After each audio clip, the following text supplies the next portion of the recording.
이 3명의 선수의 공통점은 무엇일까요? 잘 알다시피 엄청난 기대를 모았지만 모두 실패로 끝난 영입들이죠. 하지만 여기에는 잘 드러나지 않는 또 하나의 공통점이 숨겨져 있습니다. 바로 이적한 클럽에서 최소 2명 이상의 감독을 거쳤다는 거죠. 이적 초반, 팬들은 선수의 부진을 감독의 탓으로 돌리고 다른 전술과 시스템 아래에서는 반드시 부활할 거라고 기대했습니다. 하지만 투엘, 나겔스만, 지단, 안첼로티까지 유럽 최고의 감독들조차 끝끝내 이 선수들의 최고의 모습을 끌어내지 못했죠. 이러한 사례들이 말해주는 것은 단순합니다. 선수의 경기력에 있어서 팀과 감독들도 컨트롤할 수 없는 영역의 변수가 따로 존재한다는 거죠. 오늘은 이러한 통제가 불가능한 변수들, 환경적 변수와 심리적, 신체적 변수에 대해 이야기해보려고 합니다. 먼저 환경적 변수란 심판 성향, 상대 팀들의 전술과 완성도, 상대 선수들의 개인 능력과 같은 플레이 환경이 바뀔 때 발생하는 변수들을 의미합니다. 이러한 플레이 환경의 변화는 선수가 다른 리그로 이적할 때 주로 발생하고 그중 유독 PL로 이적하는 선수들이 이러한 상황으로 고생하는 경우가 많죠. 이로 인해 일부 팬들은 PL의 전반적인 리그 수준이 분데스리가, 라리가, 세리에 같은 리그들에 비해 높기 때문이라 말하기도 합니다. 그리고 2025년 현 시점을 기준으로 이는 일부 사실이기도 하죠.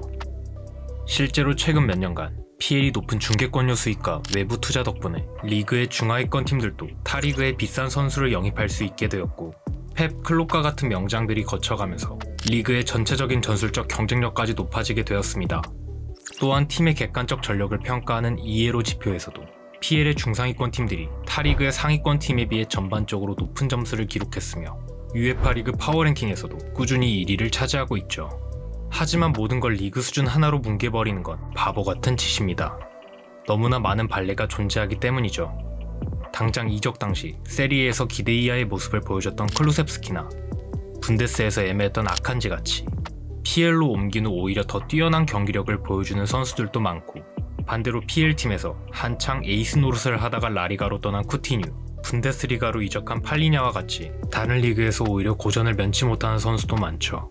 결국 선수들의 경기력을 설명할 때 리그 수준 차이는 여러 요인 중에 하나라는 겁니다. 오히려 전술 경향, 심판 성향, 운동 강도와 속도와 같이 각 리그마다 고유한 특징적인 요소들이 선수들의 경기력에 있어 더 큰 영향을 미치죠. 예를 들어 클롭과 랑리그로 대표되는 게겐프레싱의 발상지인 분데스리가는 전통적으로 강하고 조직적인 전방 압박과 역 압박을 전술적 토대로 활용하는 팀들이 많습니다. 그리고 이 압박을 풀어내는 방식으로 분데스리가의 팀들은 다이렉트하고 빠른 공격 전개를 활용하는 경우가 많죠. 실제로 데이터에 따르면 분데스리가는 다른 4대 리그와 비교했을 때 상대적으로 적은 패스로 빠른 속도로 전진하면서 공격을 전개합니다. 의외로 팬들의 일반적인 인식과 달리 프리미어리그는 실제 공격 전개 속도가 빠르지 않고 라리가 세리에에 비해서도 분데스리가의 공격 전개 속도가 가장 두드러지는 모습이죠. 하지만 이런 다이렉트한 전개 방식은 성공했을 때는 효과적이지만 동시에 상대에게 쉽게 소유권을 내줄 수 있다는 단점이 있습니다. 동시에 분데스리가의 감독들은 소유권을 잃어도 빠르게 제압박을 수행할 것을 강조하죠. 이로 인해 분데스리가는 4대 리그와 비교했을 때 90분당 가장 많은 인터셉트와 가장 많은 하이 리게인 횟수를 보여줍니다. 즉 소유권 전환이 자주 일어나고 그 전환이 골문과 가까운 거리에서 발생하는 리그인 거죠. 바로 여기서 분데스리가가 다른 리그에 비해 공격수가 유리한 리그인 이유가 드러납니다. 상대의 압박을 받는 상황에서 팀의 빠른 공격 전개가 성공하게 되면 상대의 압박 라인을 건너뛰어서 공격수에게 넓은 공간과 수적 우위가 발생합니다. 하지만 반대로 그 과정에서 소유권을 잃게 되면 선수들은 강하게 제압박을 수행하러 끌려나가고 공이 빠져나오게 되면 수비수들이 미드필더의 보호를 받지 못하는 상태에서 상대의 공격수들을 방어해야 하는 불리한 상황이 발생하죠. 분데스리가는 이러한 수적인 뒤집힘이 발생하는 상황이 다른 리그에 비해 훨씬 빈번하게 발생합니다. 이는 수비수들에게 불리하고 공격수에게 유리한 환경이라 볼 수 있죠. 수비수에게는 압박을 받는 상황에서도 전방으로 정확한 패스를 전개할 수 있는 능력이 요구되고 동시에 공격 전개가 끊겼을 때는 공격을 최대한 저지시킬 수 있는 빠른 발과 피지컬이 요구되는 다른 리그에 비해 가혹한 환경이라고 볼 수 있죠. 반대로 공격수들은 상대 수비 라인이 깨진 상황에서 골문과 가까이서 공을 받는 경우가 많기 때문에 이 상황을 공략할 무기만 있다면 공격 포인트를 쌓기 좋은 환경입니다. 실제로 데이터를 보면 분데스리가는 다른 4대 리그에 비해 XG 값이 높고 그 XG 값에 비해 실제 득점도 많이 나오고 있는 리그입니다. 따라서 수비수가 타리그에서 분데스로 이적하는 경우에 동시에 분데스 출신 공격수가 다른 리그로 이적할 경우에는 달라진 환경에 어려움을 겪을 확률이 비교적 높다고 볼 수 있겠죠. 전술뿐 아니라 심판의 성향과 피지컬적인 수준도 중요합니다. 예를 들어 프리미어리그는 전통적으로 거칠고 피지컬적인 요소가 중요한 리그라고 알려져 있죠. 실제로 라리가에서는 경기당 26.4개의 파울이 선언되지만 PL은 경기당 21.5개로 무려 평균 5번이나 파울을 불지 않습니다. 이러한 환경에서는 경합 상황에서 공격자가 소유권을 유지하기가 어려워집니다. 수비수가 가까이 붙어 거칠게 수비해도 파울을 내줄 리스크가 줄어드니 공격수가 안정적으로 볼을 쥐고 플레이하기가 어렵죠. 실제로 90분당 태클 승리 횟수를 보면 PL이 다른 리그에 비해 압도적으로 많은 수치를 기록했습니다. 관대한 심판 성향이 높은 태클 성공률로 이어지고 이를 이겨내기 위해서는 선수의 피지컬적인 능력이 중요해질 수밖에 없는 환경인 거죠. 하지만 피지컬이 좋은 선수가 무조건 PL에서 좋은 모습을 보여주는 것은 아닙니다. 선수 고유의 장단점과 플레이 스타일이 어떻게 리그의 환경과 맞물리는지가 더 중요하죠. 이번 시즌 PL로 이적한 두 공격수 요케레스와 볼테마데의 차이점을 보면 이해하기가 쉽습니다. 먼저 요케레스는 최전방에 머무르며 측면 뒷공간을 적극적으로 공략하는 스타일의 선수입니다. 스포르팅 시절부터 기술적으로 조금 투박하더라도 188에 90kg가 넘는 근육질의 체격과 기민한 속도, 밸런스를 활용해 수비를 밀어내고 직접 전진하는 데에 장점이 있는 선수였죠. 따라서 상대 수비와 경합할 때 상체가 기울어진 상태에서 볼을 받는 요케레스의 모습을 자주 볼 수 있습니다. 그 이유는 그의 플레이 스타일이 피지컬과 밸런스를 활용해 몸을 돌려서 전진하는 데에 초점이 맞춰져 있기 때문입니다. 상체를 기울이면 요케레스의 무게와 힘으로 상대를 밀어내는 데 용이하고 몸을 돌려서 앞으로 치고 나갈 때 무게 중심 덕분에 가속도를 붙일 수 있죠. 동시에 상대가 무리하게 잡아 끌면 파울을 유도하는 데도 효과적입니다. 하지만 이러한 플레이 스타일은 경합에 관대한 PL에서는 오히려 약점으로 드러나기도 합니다. 우선 PL의 수비수들은 신체 조건이 본인보다 동등하거나 우월한 경우가 많기에 특유의 피지컬로 상대를 밀어내는 플레이가 잘 성립되지 않죠. 무엇보다 PL의 심판 성향상 경합 상황에서 팔을 사용해 밀고 당기는 행위에 훨씬 관대하기 때문에 경합 시 상체에 무게를 싣는 요케레스의 자세는 뒤에서 강하게 밀리거나 손으로 잡아 끌리면 쉽게 밸런스를 잃게 됩니다. 본인이 선호하는 플레이가 나오기 위해서 필요한 성립 조건이 PL이라는 환경에서는 쉽게 무너지게 되는 거죠. 반대로 볼테마데의 경우 요케레스와 마찬가지로 좋은 신체 조건을 갖춘 공격수지만 정반대의 플레이 스타일을 가진 선수입니다. 볼테마데는 슈투트가르트에서부터 수비 뒷공간을 공략하기보다는 미드필더 지역까지 내려와 공을 받아 주변 동료와 연계하는 스타일의 선수였죠. 특히 분데스리가에서는 195의 키와 상반되는 세밀한 터치와 패스로 찬스 메이킹을 하는 데에 강점을 보여줬습니다. 때문에 상대 센터백과 직접 접촉하는 상황이 요케레스에 비해 비교적 적은 편이죠. 또한 상대 수비와 경합할 때는 긴 팔을 활용해 상대 수비를 손으로 밀어내며 공간을 확보하고 몸의 무게중심을 하체에 두려는 모습을 자주 볼 수 있습니다. 본인이 직접 몸을 돌려 전진하기보단 우선 볼을 지켜 동료에게 내주는 것이 이 선수의 우선순위이기 때문이죠. 따라서 거친 PL에서도 자신의 플레이 스타일에 크게 제한받지 않고 기존 장점이 비교적 잘 드러나는 모습을 보여주고 있습니다. 여기서 말하고자 하는 것은 선수 고유의 플레이 스타일과 장단점이 리그의 특성이라는 변수와 맞물리면서 다른 결과물을 만들어낸다는 것입니다. 그리고 이러한 결과물은 팀이나 감독의 손을 떠나 있습니다.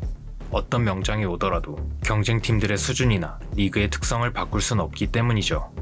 따라서 이러한 변수에 적응할 수 있는지는 오로지 선수 개인에게 달려 있습니다. 스스로 성장하거나 방법을 찾는 수밖에 없죠. 하지만 이적 과정에서 선수가 극복해야 할 장애물들은 환경적 변수들에서 끝나지 않습니다. 오히려 더 가혹한 변수는 경기장 밖에 있을 수도 있죠. 바로 선수 개인에게 발생하는 심리적, 신체적 변수들입니다. 대다수의 축구 팬들이 종종 까먹는 게 있습니다. 매주 화려한 경기를 펼치는 축구 선수들은 게임 속 캐릭터가 아니라 우리와 똑같은 하나의 인간이라는 사실이죠. 그리고 이적이란 건 단순히 유니폼 하나가 아닌 우리가 전학을 가거나 이직을 하는 것처럼 일상이 완전히 바뀌는 일입니다. 일상에서의 루틴, 팀 내에서의 모든 관계를 처음부터 다시 시작해야 하며 편안한 공간을 떠나 언어, 음식, 그리고 날씨까지 적응해야 하는 것들 투성이죠. 게다가 만약 거대한 이적료가 투입된 대형 이적이라면 곧바로 증명해야 한다는 압박감에 시달립니다. 팀에서 꾸준히 출장할 수 있다는 안정감, 내가 좋은 퍼포먼스를 보일 수 있다는 자기 확신, 온전히 경기에 집중할 수 있는 심리 상태가 매우 중요합니다. 스포츠 심리 전문가 마크 보든에 따르면 실제로 선수가 과도한 생각이나 자기의심 혹은 불안감을 느낄 때 뇌의 편도체가 과하게 활성화되면서 경기 중 판단의 속도를 느리게 하고 근육을 경직시켜 수년간 훈련해온 본능적인 기술을 방해할 수 있다고 말합니다. 심리적 요인이 신체적 퍼포먼스에도 영향을 미칠 수 있다는 거죠. 그리고 실제 케이스도 쉽게 찾아볼 수 있습니다. 유벤투스에서는 실패했지만 토트넘에서 준수한 활약을 보여주는 데안 클루셉스키의 케이스가 있습니다. 클루셉스키가 아틀란타에서 유벤투스로 큰 기대를 받고 이적했을 당시 잦은 포지션 변동, 감독 중도 교체로 인해 혼란스러워했고 언론과 주변의 부정적인 평가들이 자기의심으로 이어져 경기 중 올바른 판단이 어려울 정도의 악순환에 빠졌다고 밝혔습니다. 토트넘 이적 후 자신을 처음 유벤투스로 영입했던 파라티치 디렉터를 다시 만나고 콘테 감독의 강한 신뢰를 받으며 심리적 안정감을 되찾았고 기존에 알고 지냈던 선수들이 적극적으로 적응을 도와주면서 유벤투스 시절보다 더 좋은 활약을 펼칠 수 있게 되었다 말한 바 있죠. 한편 심리적 변수와 신체적 변수가 동시에 악영향을 끼치면서 아쉬운 결말을 맞게 된 이적도 있습니다. 바로 리버풀에서 바이에른 뮌헨으로 이적했던 사디오 마네의 케이스죠. 마네는 덴벨레나 아자르와 달리 프로의식에서 문제를 보인 선수가 아니었습니다. 리버풀과 뮌헨 구단 관계자들도 칭찬할 정도로 좋은 훈련 태도와 심리적 강인함을 갖춘 선수였죠. 2021년 당시 레반도프스키가 바르셀로나로 떠나면서 팬들은 마네가 뮌헨의 공격을 이끌어줄 거라 기대했습니다. 동시에 언론들은 팀 내 최고 주급을 받는 마네에게 높은 기준을 요구했고 마네는 매우 큰 부담을 안고 뮌헨 커리어를 시작했죠. 여기에 리버풀에서는 마누라 라인의 일원으로 북박이 주전이었던 마네였지만 뮌헨은 추포모팅, 사네, 나브리, 코막 밀러 등 쟁쟁한 경쟁자들이 존재했습니다.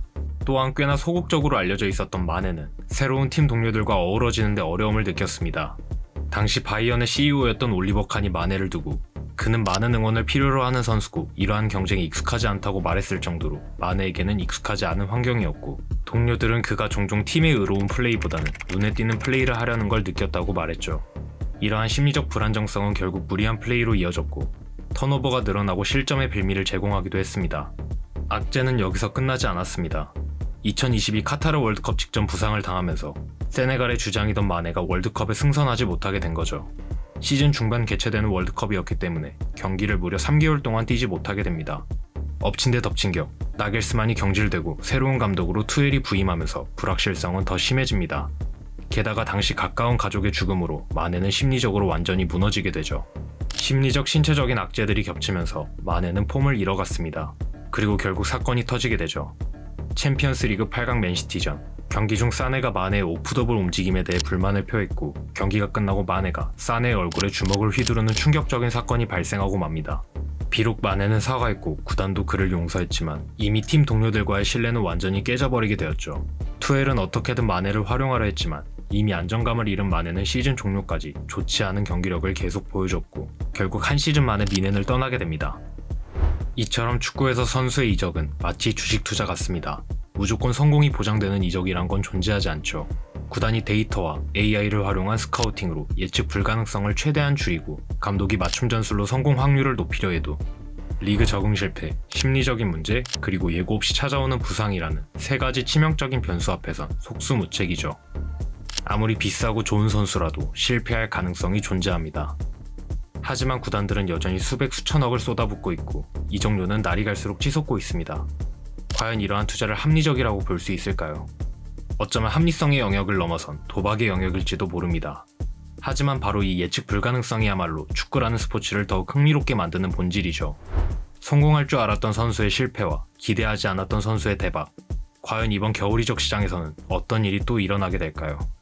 시청해주셔서 감사합니다.